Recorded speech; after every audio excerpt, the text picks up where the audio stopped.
Were marriages different in the 1800s? Couples started out the same as today, walking out together, going places. They would get closer, and the next thing you know, the man is proposing.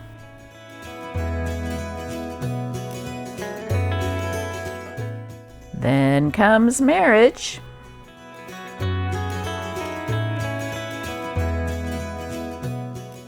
Then comes children.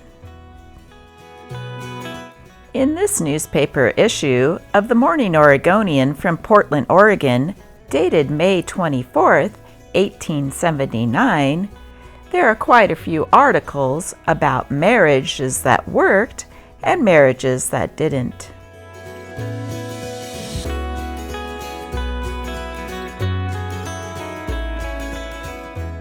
At this season of the year, the thoughtful and kind-hearted father repairs his front gate and informs his lovely female offspring that she and her soap-haired lover have cost him so much for the gate and repairs that she must give up her trip to the seaside this summer.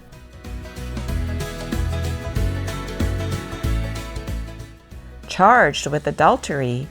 Yesterday, a man named J.W. Hogg and a Mrs. Schumacher were arrested on a charge of adultery.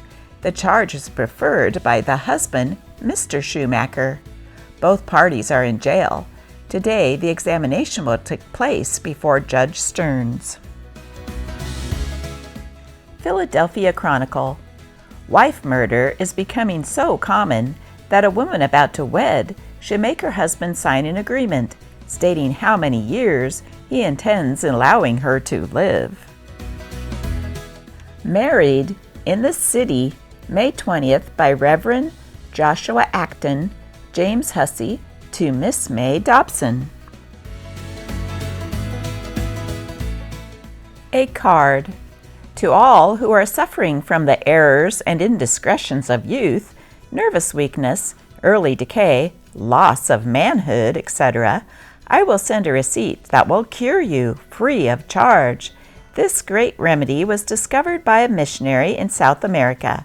Send a self-addressed envelope to the Reverend Joseph T. Einman, Station D, New York City. Astley Cooper's Vital Restorative.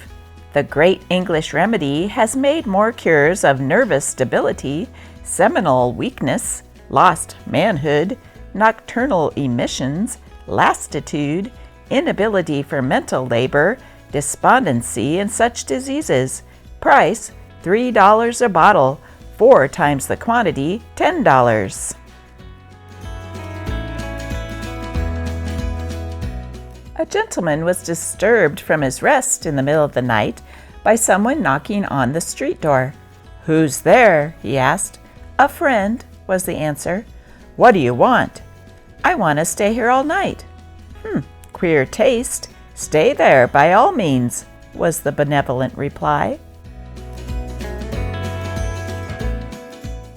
Harmon Thatcher's family on Lusignitz Lake was poisoned not long since by eating dried apples that had been brought from the store in a sack that had contained blue vitriol. Several members of the family were seriously sick, but all recovered. The family of Mr. Buckner, living near Miller's Station, were seriously poisoned by using meat from a barrel previously used for vitrioling seed wheat.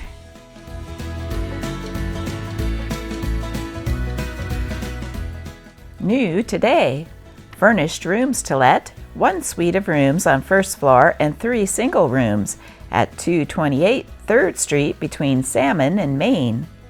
For sale, a bargain, a fine leather-covered riding saddle with patent Rockwell bit, head, halter, saddlecloth blanket and spurs, U.S. Army pattern, complete and new.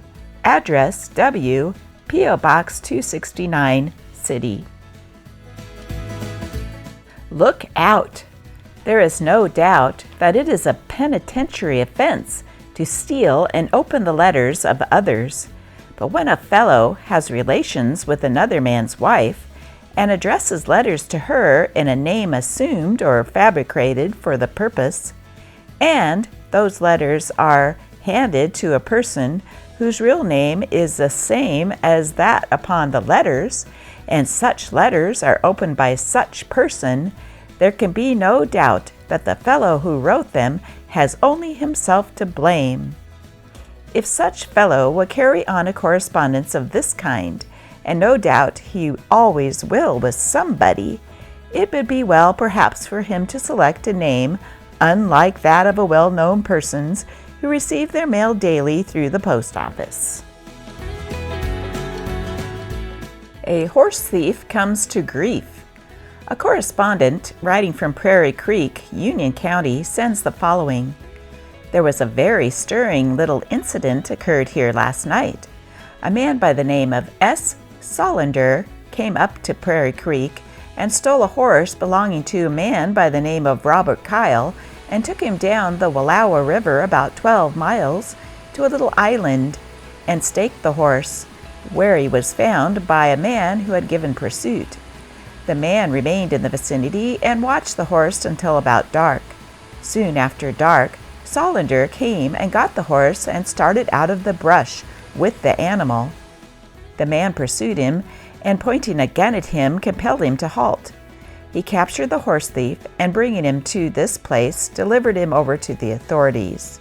Solander admitted that he took the horse, but said that he had stolen the animal for another person. He refused to give the name of the person of whom he had taken the horse. He is now in custody. Hoopla, says an exchange. We have neglected for several weeks to mention the fact, plainly to be seen, that the gay and festive dogwood spreads its effulgent beauty to the gaze of the world, like the open countenance of Mount Vesuvius.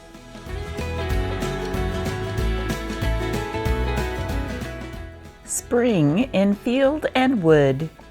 The earth awakes as from a dreamless sleep, and softly puts her daintiest garments on. She binds around her gracefully a zone of tender green, with blue embroidered deep. Over that budding sun-tipped hedgerow peep such vivid emeralds as ne'er glanced in stone, or in the crowns of mighty Caesars shone, and violets stir in yonder wayside heap. The firstling beauty of the wood is full of colors, varied softly in their hue. The rabbits frisk and the birds begin to sing. The air is pure, most sweetly clear and cool, and heaven seems opened through the distant blue. The starling screams, and the doves are light on the wing. The baby lay down upon the grass crow's pane, and creeping on would make to join their sport. The meadow rings, and now young voices sing. How clear the notes! They echo back again, of innocence and joy most true report.